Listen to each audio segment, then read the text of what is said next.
Duyeon Kim is a senior fellow at the Center for Arms Control and Non-Proliferation in Washington. We're very grateful for your time here on BBC News. How serious do you think things are?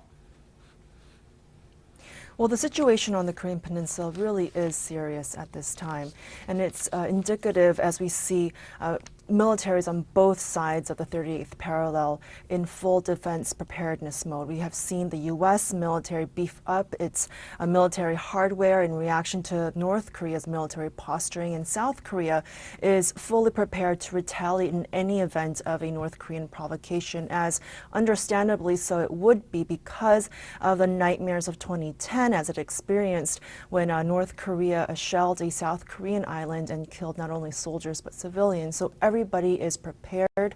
It's serious, but the concern is any miscalculation that would trigger into armed conflict. The other concern really is we have a young new North Korean leader who apparently is more reckless than his predecessors, who apparently lacks the kind of depth and calculation and is fully prepared to show his might.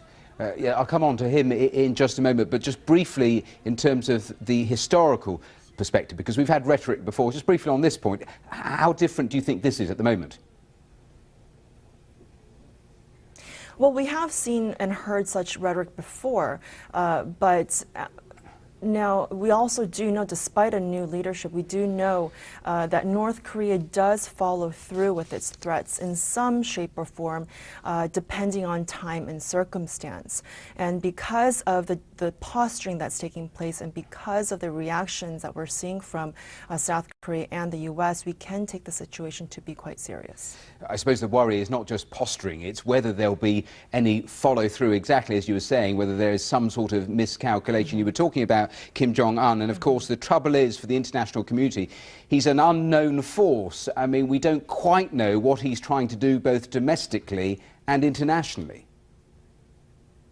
Yes, many question marks there, but the way the North Korean regime and system is set up is that even though it is a dynastic rule and even though the face of the leadership might change, it is a bloodline, a succession of bloodline, and it's safe to assume that North Korea's major foreign policies and major nuclear policies will not change.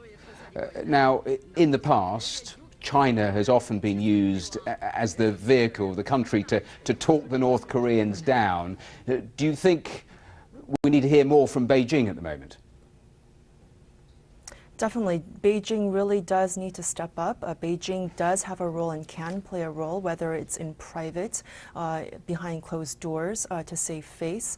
And we have seen Beijing at times not fully uphold its end of of UN sanctions that have been slapped against the North for its nuclear and missile tests. So China does have a role. The question is whether it will decide to implement or either implement sanctions or whether it will try to exercise any leverage that it might have. Now, the concern is in recent years that China and North Korean relations have frayed. And so that would be another question mark as to whether China really does have the kind of leverage that the international community hopes Beijing would have. Well, there we have to leave it. Duyeon Kim, thanks very much for taking time to speak to us here on BBC News. Thank you. Thank you. An investigation by